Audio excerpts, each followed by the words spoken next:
You're tuned into news across the galaxy where they talk all things LA Galaxy with the Nag Boys. Let's start nagging.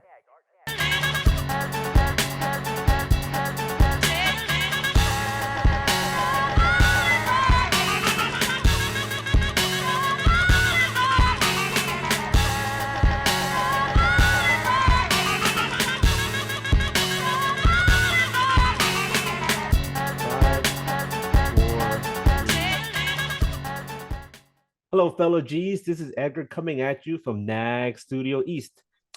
After a testy win over Houston Dynamo, the LA Galaxy had to quickly reload and get ready for the challenge of FC Dallas. To help me give you a comprehensive preview of Wednesday's night's match, we have Jose Diaz of Goals TV, who covers all things FC Dallas. Welcome to the show, Jose.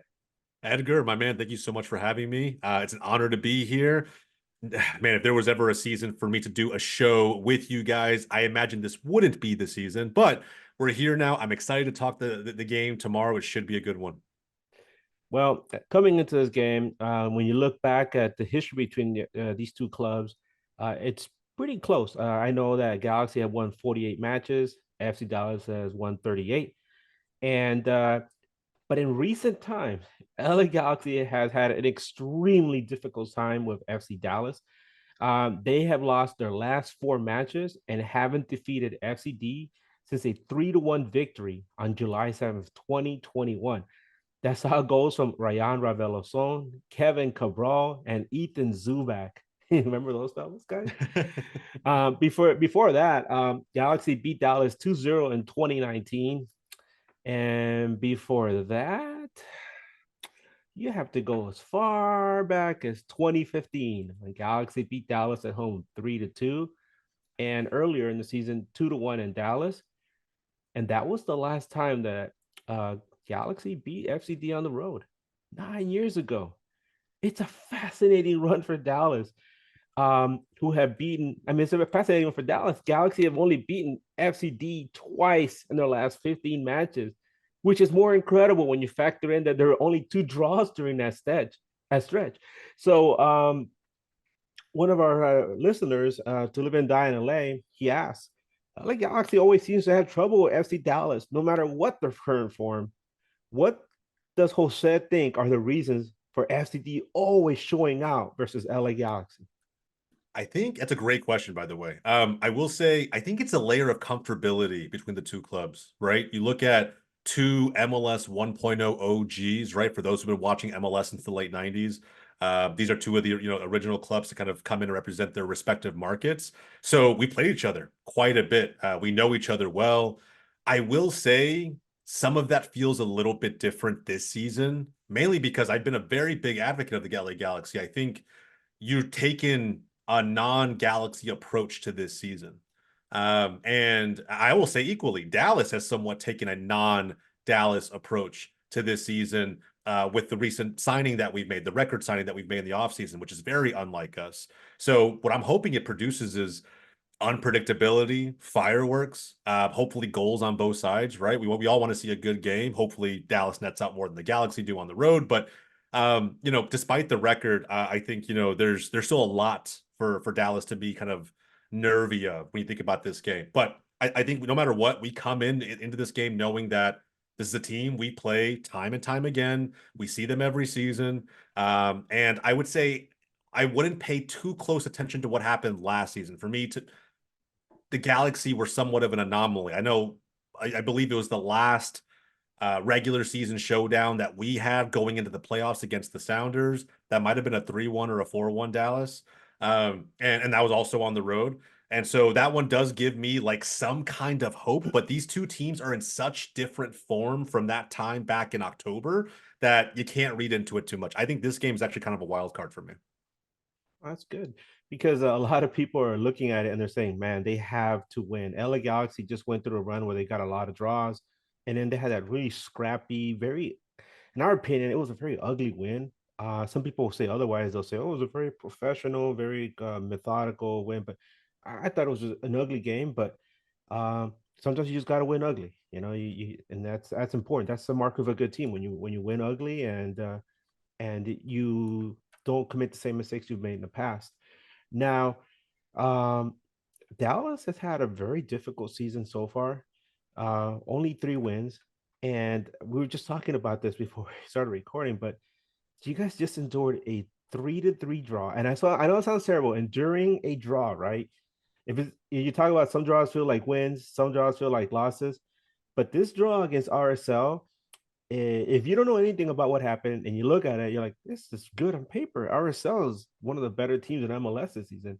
Until you take a closer look and you realize that RSL came back from 3-0 down. What's going on?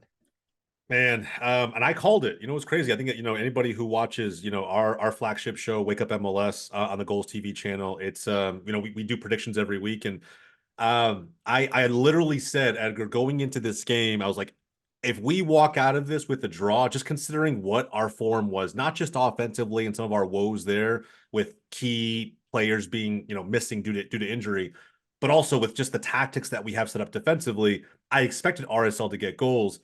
And I thought I was being pretty conservative going in. If we get a draw against the number one team in the West, I will actually consider that as a small W that we can build upon. I did not see this game going like this. I think it was, to answer your question, it felt like a loss. It felt like only Dallas could draw a game this way. Take a commanding 3-0 lead at home. Granted, some of the goals, I mean, two of them at least, right, were not clinical. They kind of felt like things were sort of going our way at home. Maybe the Texas heat kind of played into it. It is already starting to get very hot out here. And maybe RSL is not used to that. And there's the home crowd. There's a lot of things at play and that maybe went our way. But it almost feels indicative of how this season has gone, right? We've let go of it's not our first lead to give up. And I feel like it's not the first result we've had this season where it felt like we just left a ton on the pitch. And so from the fans' perspective, it is disheartening, right, to kind of lose a 3-0 lead like that. And Dallas isn't the only team to, I think, come back or come back on any way you want to put that.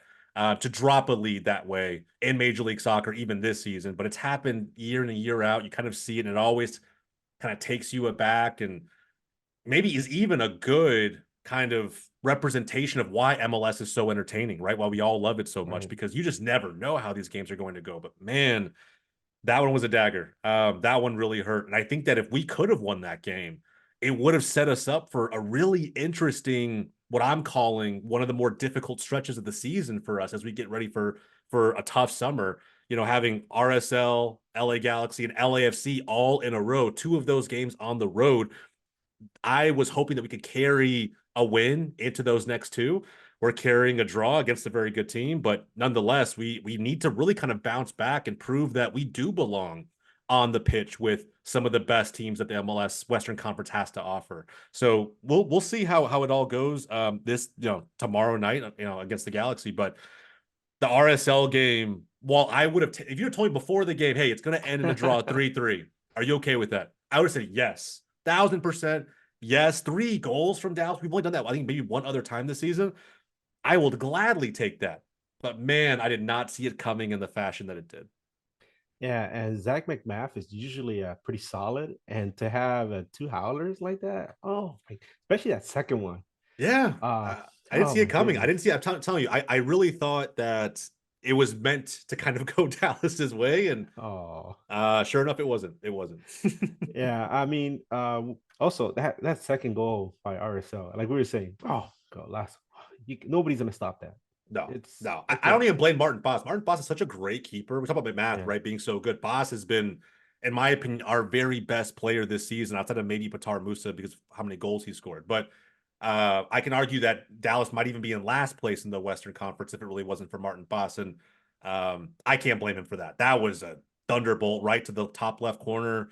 And as soon as that went in, I told you right before the show, as soon as that went in, I had a gut feeling. I was like, we have 20 more minutes. I don't think we survived this. And sure enough, in the 8th minute of stoppage time, in epic FC Dallas fashion, the dagger comes through, and it was it was tough. Yeah, man, I felt that. Yeah. So let's talk about the player availability for this weekend. For the LA Galaxy, Joseph Painsil is still out with a hamstring injury. more than anything is precautionary. He did play a lot of games before joining the LA Galaxy, and as of right now, we all know hamstring injuries are very testy. So take your time, Joseph, please. Right now, Greg Vanny said he might be available for the Chicago match, maybe a little bit after. I say don't rush him back. That's fine. The team isn't really hurting right now, at least not yet. But yeah, now if we look at FC Dallas, I was looking at MLS's injury report, and maybe you can give me more substantial reasoning. But I see Giovanni Jesus is out, Paxton Pomykal, Alan Velasco, and then Jesus Ferreira is questionable. Yeah, and you know what's crazy is this is probably the shortest injury list we've had all season. Wow. So you know, and that's and people want to look to why is FC Dallas starting this season the way that they did, considering where we've been in maybe the last few seasons. I'm not going to blame it solely on injuries, but injuries has been a massive factor. So, you know, I will say Paxton, Velasco, and Giovanni Jesus are all long-term injuries that we've really, really been missing.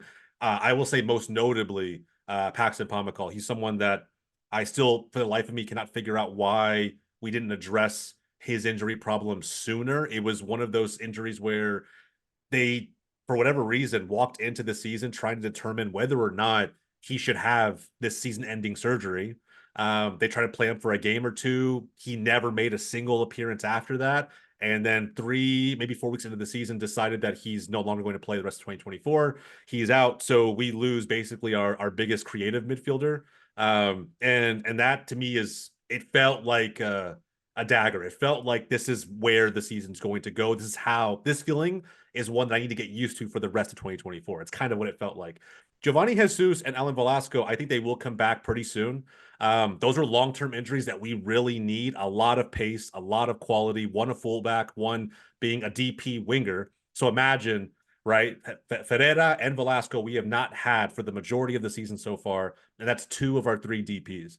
So just being able to have that quality, not on the pitch, not available to you, I can understand what Nico Estevez, our head coach, might be going through mentally, right? Like just trying to figure out how you put out a quality lineup against some of the sides we've had to play already early on.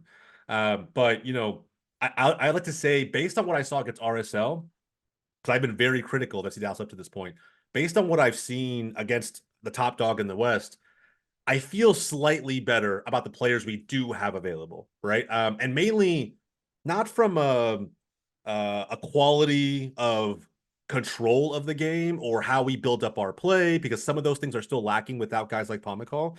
However, I think our formation, our tactics are really built on hard work, pressing. We didn't really see a lot of that in the first part of the season, the first 10, 11 games. I saw it a little more against RSL. I feel like the team's a little more bought into the tactics Nico wants to implement.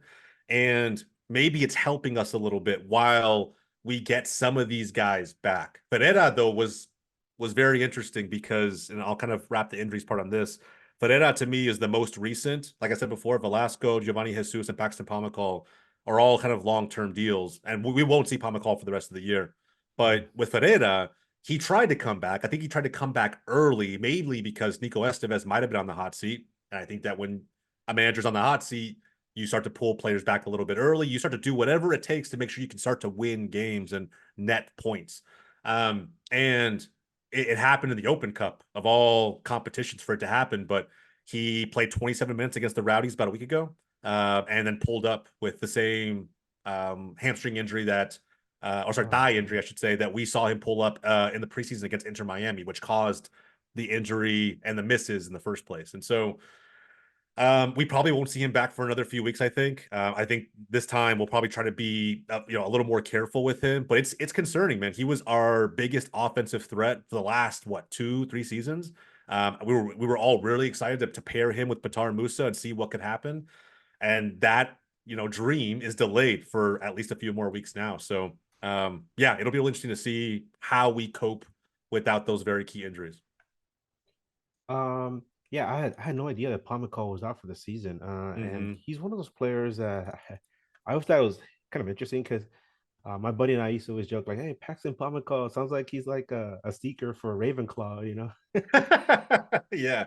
Yeah. Good old Harry Um, Potter character. Yeah. yeah, he sounds like a Harry Potter character. But yeah, it that sucks. That's not just a pretty bad blow for FCD, but also for the league. I feel like when he's on, he's one of the more entertaining players and one of the most important players for the U.S. national team. Um, so that really hurts the U.S. pool. As far as Ferreira, I mean, anybody who sees this guy when he's on top of his game, he's amazing. I saw him play with the U.S. last summer in Charlotte, and he scored a goal. He's a good player. He's Mhm. gutsy and he has a nose for the goal. Um, Now you said thigh injury. Is that like a Charlie horse or like a contusion? I think. No, I really think it's like a pulled quad. That's what I would assume. That's we don't get very many details on like the extent of some of these injuries. I think Nico's camp probably does a really good job of trying to keep some of that under wraps so that the fan base who's already starting to get a little bit impatient doesn't, completely burn the place down, so to speak, right? And really kind of get upset. But I think with Ferreira, it's a nagging injury, and those are the worst ones, right? Where you feel like you can't get rid of it, you can't shake it. Doesn't matter how much rehab you do.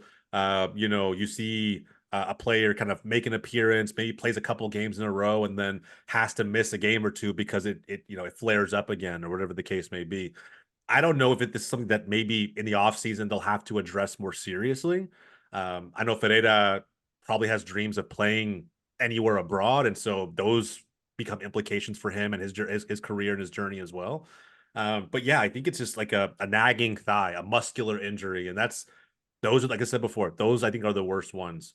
Just because you don't know how often it's going to keep recurring from here. I hope they take it a little more seriously and they get him back sooner rather than later. But like you said before with the Pomykal thing, that one hurt.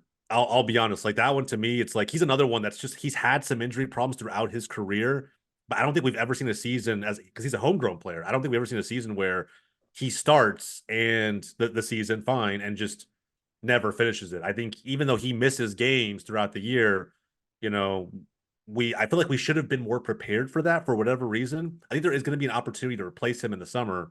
But no matter who we get, he's not going to bring. I already know based on the salary cap that we have maybe left available, he won't. The person we bring in, the player we bring in, won't be of the quality of Paxton Pomykal.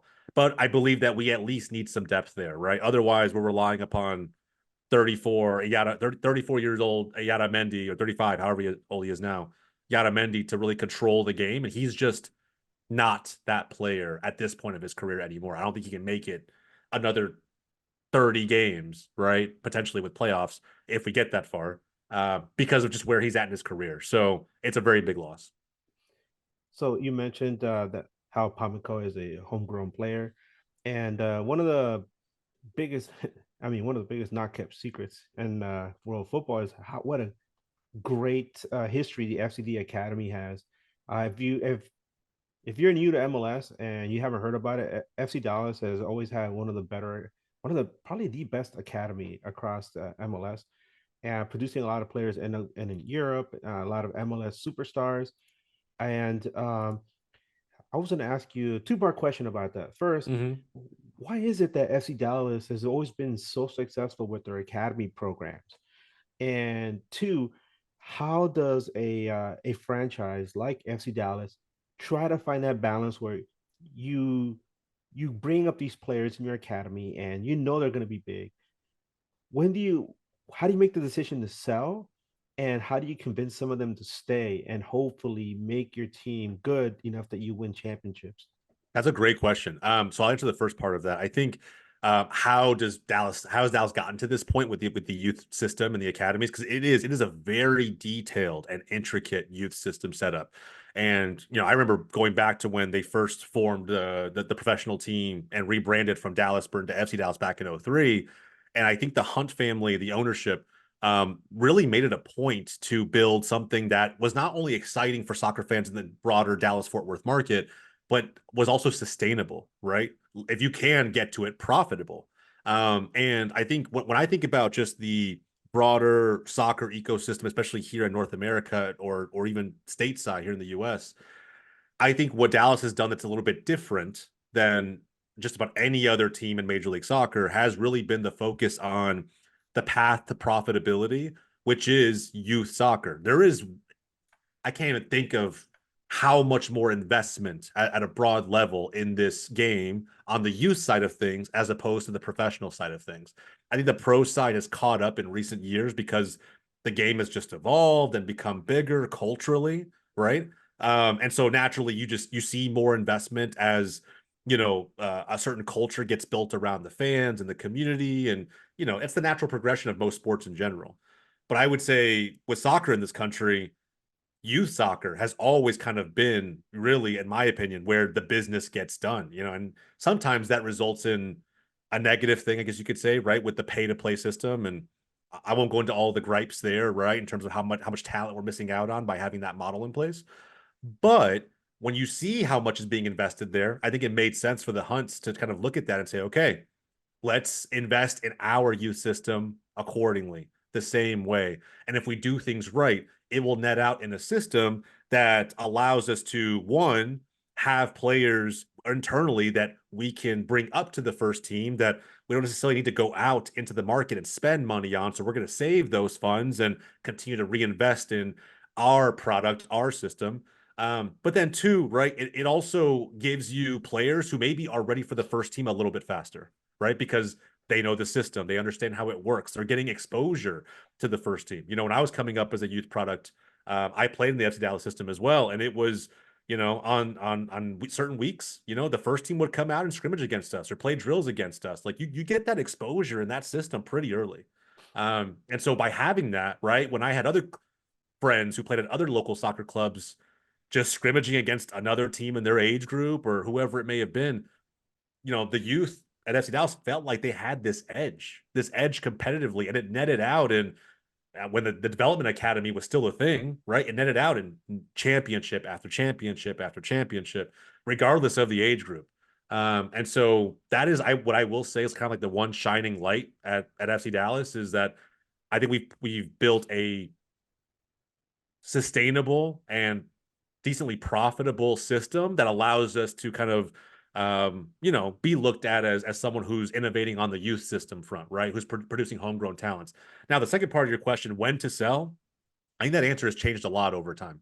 I think it used to be previously, right, after they've gotten some first team experience, after we've already kind of seen whether or not they can make an impact for us, or if they're helping to kind of plug some gaps tactically on the pitch for the first team. And that also kind of depends on whoever the manager is at that time.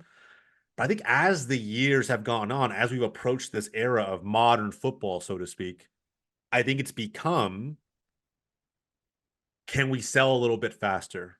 Can we get them to Europe a little bit quicker? Players are moving for price tags that we've never seen before, right?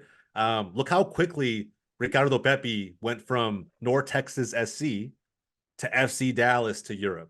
Like, it happened so quickly. His progression through the system was unlike anything we'd ever seen. And I think that of course, right, what that also allows Dallas to do is that when you make that sale quicker, you take those funds and you're able to go out and do what fans have been asking for years, right, and go out and spend. So we take those funds from the Pepe sale, go out and spend on someone like Alan Velasco, who at the time was playing down in Argentina, bring him to the States, bring him to Major League Soccer as a young DP, and see if we can still be as competitive even without a high quality forward on the field like Ricardo Pepi. So, and sometimes it allows us to then think about big splashy moves like the one we made this past offseason with Batar Musa.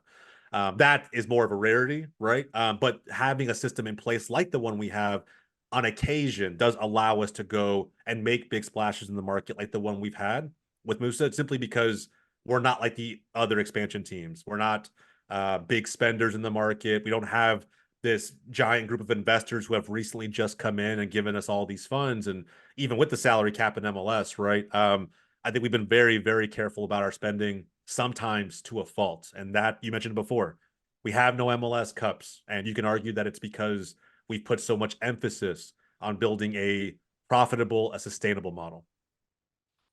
Do you think that some of that money that's coming back to the club from transfers will eventually go into maybe upgrading the stadium? Because what's it called? Toyota Park now, right? Yeah, Toyota Stadium. Toyota Yes, Stadium. I do think so. They've already done some things, right? I think that the one recent addition for those who haven't been, would be the National Soccer Hall of Fame, right? Mhm. So when you go head over there, past the Winners Club and all of those things, you kind of, excuse me, you kind of walk around and it's pretty cool, right? To walk in there and see, the gloves Tony Meola wore, the cleats that Dempsey wore with a specific goal. There's all of these things that are, of course, educational if you're not educated on just the progression of the sport in this country. But again, it's something that I'm hoping becomes a snowball effect, right? Cool. We took some time to close down the section of the stadium, add this, change how some of the seating works. But at the end of the day, Toyota Stadium now, and we compare it to other MLS stadiums, like recently I got a chance to go watch your LA Galaxy. Unfortunately for you, it was a loss. But go head down to the Q2 in Austin and go watch that game in person. And you go to the Q2 and it's a completely modern Yeah, stadium, right? It state of feels the art. night and day different, at state of the art.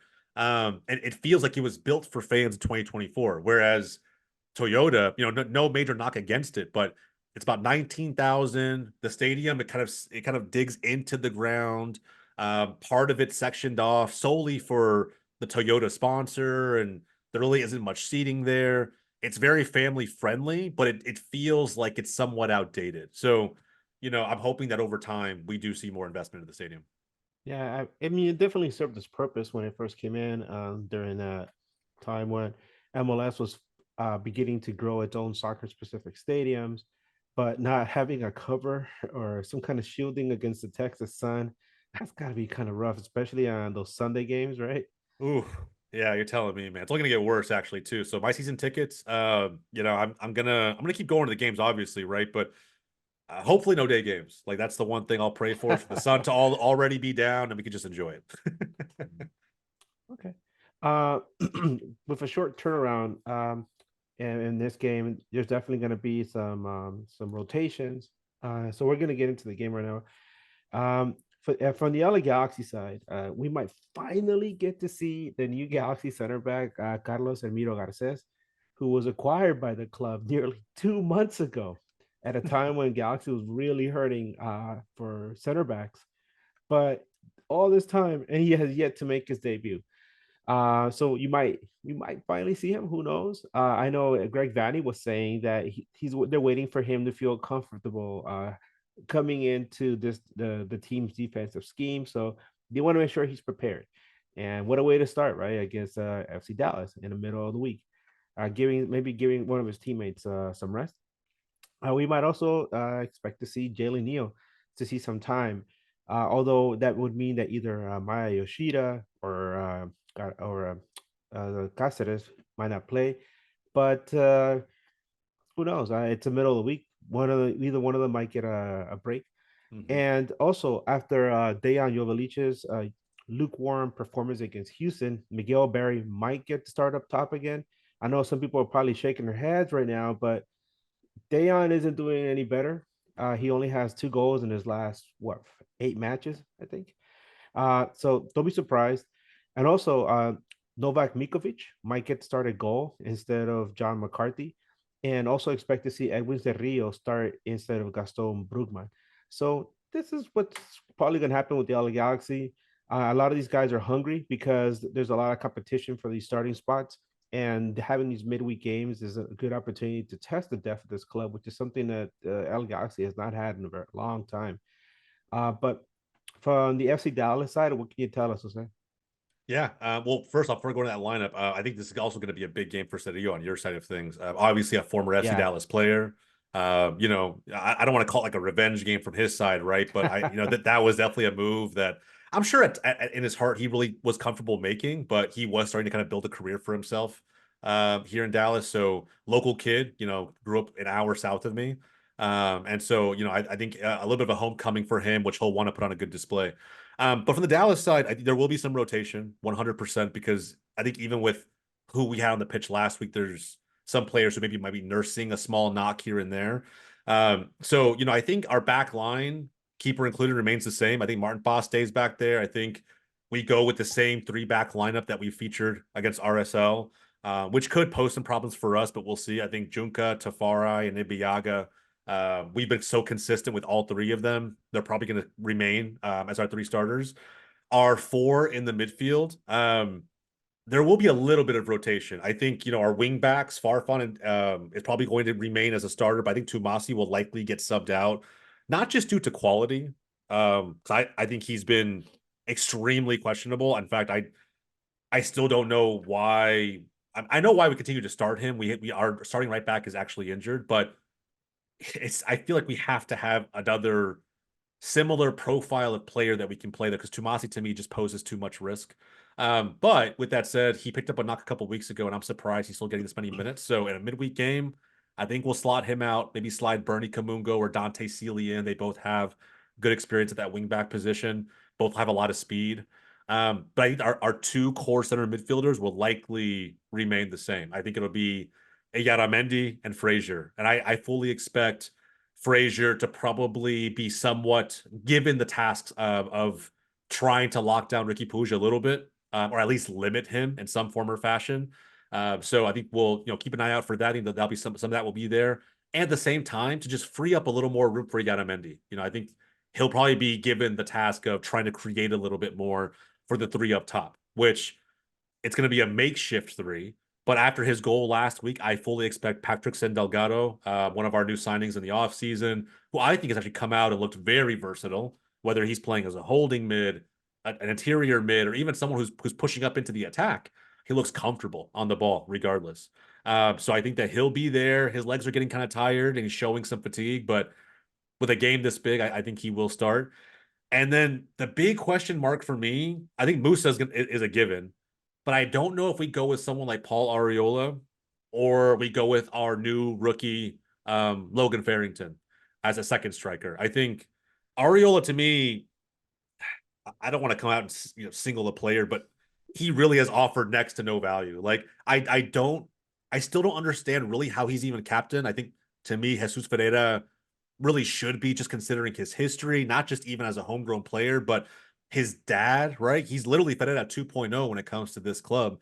His dad, David Ferreira, was one of the OGs who took us to MLS Cup back in 2010. I think that for me, Ariola is just, I don't know, man. There was a rumor last season, Edgar. I don't know if you remember this, when there was Galaxy were rumored to be coming in a crazy deal, offering, I think it was just north of $2 million for Paul Arriola to take the DP slot off of us and take the player. I would have given my right arm for that deal to happen, 100%.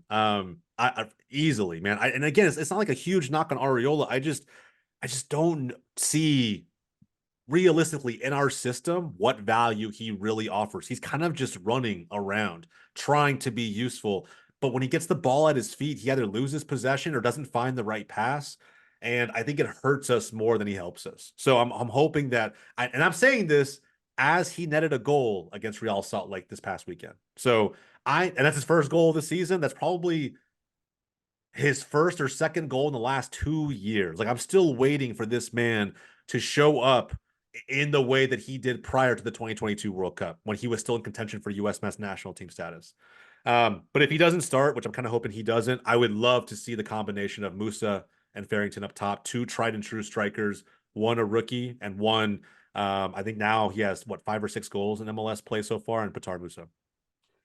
The way you're describing him reminds me of an old French professor I had in college. He was a tenured professor, and he was at the tail end of a very, very long career. And I remember it was only me or 3 other people in that class, and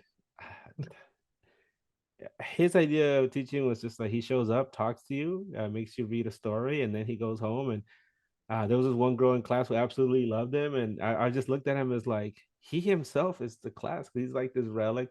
He's from Paris, and just look at him, you're like, this guy is like, he's probably like lived an amazing life.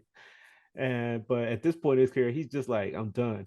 I'm just here to seriously, man. collect the paycheck. Seriously, you're not wrong about the Arriola comparison. It's like, I'm glad he's not a DP anymore. Musa took that spot off of him, but at the same time, it's almost not enough. Like, at some point, injuries aside, I just don't think he's one of our better players. I would like to honestly see him move to the bench and feel motivated to prove himself enough to get back into the starting lineup. But considering our injuries at this moment, until Velasco is back, that probably won't happen.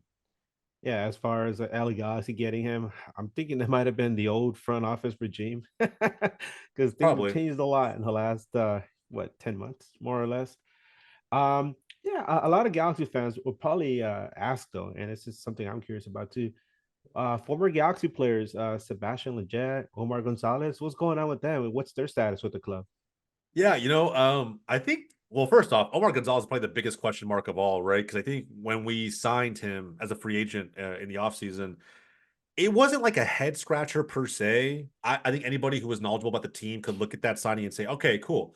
We're adding a little bit of depth. But you're also telling yourself we need to go out and make one more of those signings because if we're going to continue to run the system that we do, one Omar Gonzalez, one veteran defender is not enough.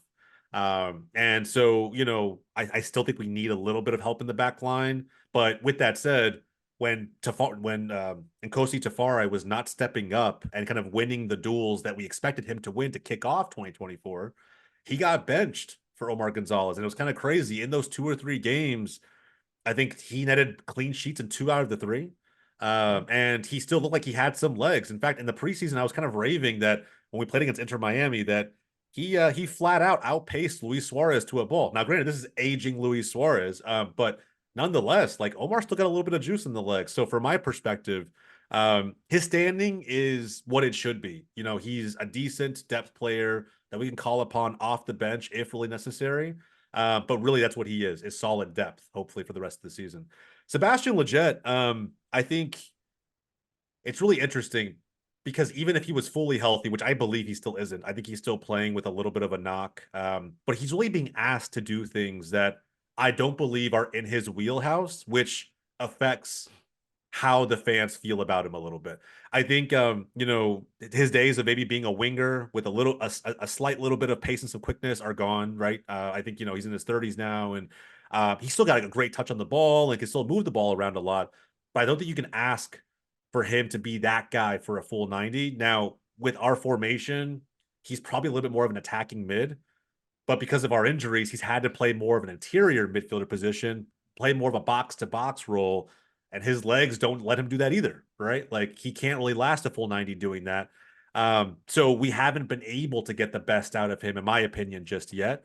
But I actually, think Leget's pretty decent. I know there's some fans out there who may not rave about him quite as nicely as I do. But I think that when our full team is healthy, he is a great depth option to come off the bench. Or potentially like in a midweek game like we have tomorrow, someone who could start, and I really wouldn't bat an eye at it. I think if there was rotation in the team, it would make sense to me that Sebastian Lletget is starting, and I really wouldn't be upset about it. So, what would it take for LA Galaxy to defeat FC Dallas? What do you think LA Galaxy would need to do to break down FCD and get a W on Wednesday? Yeah, I think the front three for the Galaxy are going to be very important. I think not having Paintel's a massive plus for Dallas fans, of course, right? I mean, he's so lethal with his quickness, but we also know that if Jovic, if for whatever reason is the one starting, there's going to be plenty of volume coming his way that we have to be wary of. But I think that the outside options, which I don't know if it's going to be, let's say Peck and Fagundes. Fagundes. Yeah, Fagundes, for Yeah. example, who has a lot of experience against FC Dallas himself when he used to play for Austin. So, he knows what it's like to play not just against us, but just against different looks that we've thrown at him over the years. So if that ends up being who you guys go with, and maybe it's a Miguel Berry, I don't really know. But I think the counterattack is going to be particularly lethal for the Galaxy. I expect Dallas to concede a goal on a counter in some form or fashion. I think anybody who watched Dallas play Real Salt Lake knows that is how they beat us just in the second. All goals came in the second half, and it was RSL just deciding to turn it on and be a little more direct with their approach against a 3-back system, which, when those legs are a little bit tired and it's super hot outside, that 3-back system honestly should have been converted to a 4-back system the minute that we went up 3-0. Like that, to me, that is the sign of an inexperienced manager, which is what Nico Estevez is. An inexperienced manager did not protect his lead. And so I think that, there's something there for the Galaxy to take advantage of. If you guys approach this game a little more directly than you usually do, it may net out and maybe even more than a goal, right? More than a couple goals. We'll see. But I think that's the path. Now, equally, we do have, I think, I can't remember the stat I saw, but our propensity to block shots in and around our box is pretty high. But that still means that attacks and offenses from the opposing team are still getting down there, right? They're finding a way to get a lot of shots on us. We're just doing a really good job of making sure that we block a high percentage of those.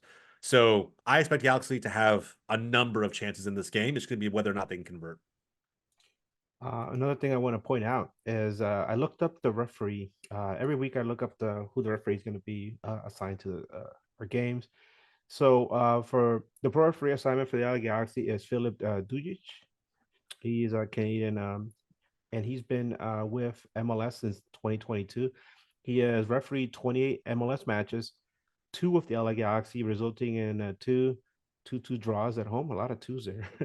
So since 22, two Galaxy matches, both of them two draws at home. And for FC Dallas, he's done 3 matches, resulting in 1 win and 2 draws. So neither team has lost with Dujic. One thing I did notice, though, he is prone to calling a lot of yellow cards, and he's handed out 2 red cards in his last 2 matches.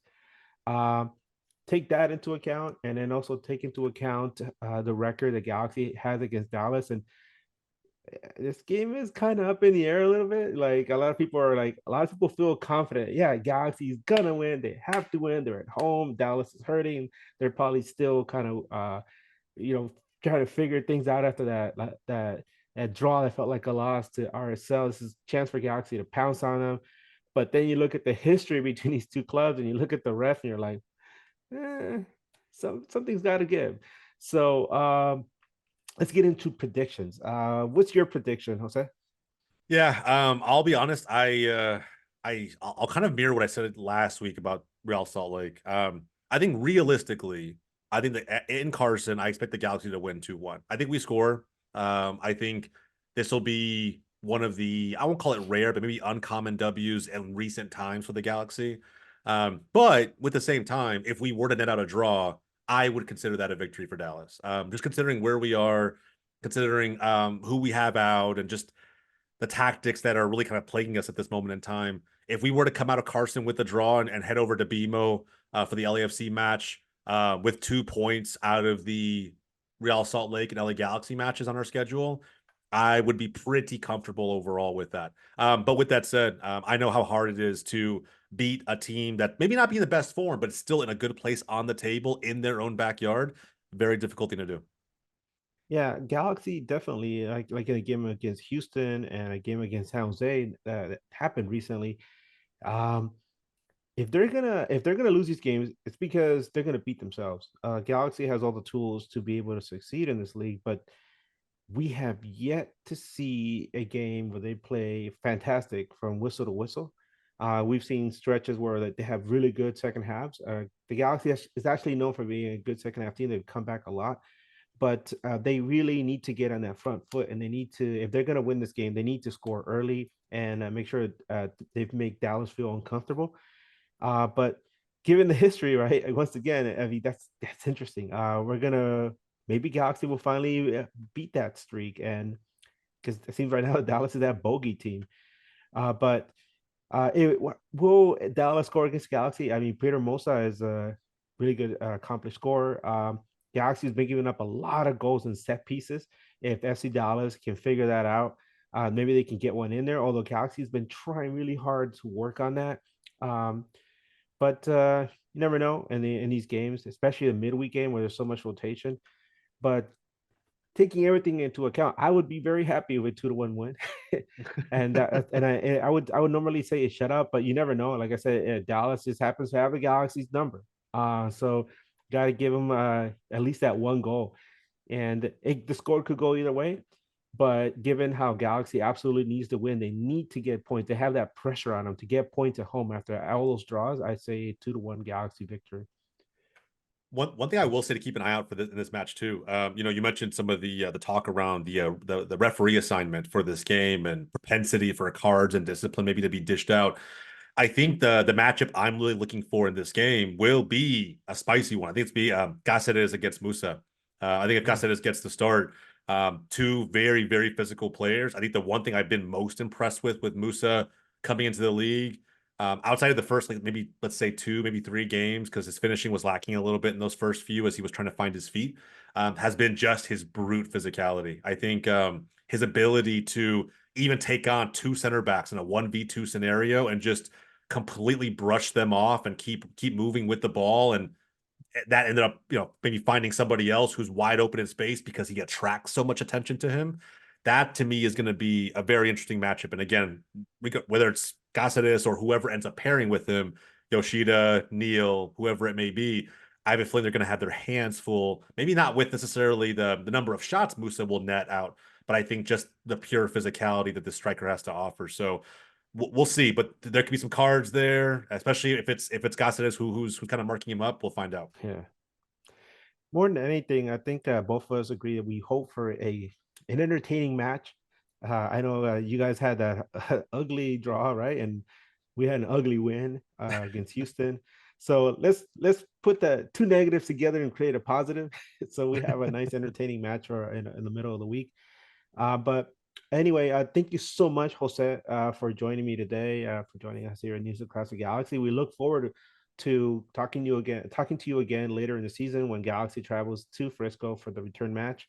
But before we go, can you tell people about yourself, about where they can find you on socials, and about Goals TV? Yeah, absolutely. No, Edgar, thank you again, by the way. I really appreciate it. And yeah, look, the only thing I'll plug here for today's show is just go check out Goals TV. That's GOLZ.TV. If you're a footy fan who appreciates shows just like this one, fans who are extremely knowledgeable, talking about the game they love from a number of perspectives, go check that out. We have, I don't even know how many content creators now, all come to streaming their content on demand on Goals TV. It's completely free to sign up and consume content today. So go check that out. Let me know what you think. We're trying to make it the best we possibly can for fans here in North America. I will take any bit of feedback, good or bad, that you're willing to give me. And outside of that, I mean, if you want to banter with me with any regarding anything MLS on the timeline, I'll take all of that all day too. My handle is at It's Bromigo. It's spelled just like it sounds. It's BROMIGO. That's on Twitter. Go find me there. I'm bantering with fans, content creators alike. It's always a good time, and it leads to opportunities just like this one. So again, Edgar, can't thank you enough, man. This was a ton of fun. I love talking not just FC Dallas, but Major League Soccer in general. And I think your show is doing wonders for fans out there in LA. So hopefully when we sync up for another show again, we'll be saying, Dallas 1-0 over the Galaxy in this season-wide series. But we'll see, man. Yeah. We'll see. A lot of fireworks tomorrow, hopefully. Yeah, and for anybody who wants to know more about FC Dallas, and like I said, we're gonna play FC Dallas again later this season, and that'll be an opportunity for us to learn more about FC Dallas supporter culture, about the club culture, about places to go if you're gonna be a visiting supporter. I'm sure Jose will tell you everything you need to know. But for now, we're just covering this game that's coming up on Wednesday. You guys can find me at Edgar Nags on Twitter and Instagram. On Twitter, it's NA_GS, but you can just type in Edgar Nags and I'll show up. Also, you can look for us as News Across the Galaxy, NAG on Instagram and also all socials, actually. And look for us on YouTube as well. But everyone, thank you so much for tuning in. Jose, thank you again so much. And we look forward to seeing you again soon. And in the meantime, everyone, hey, keep on nagging and Wu Tang for life, baby.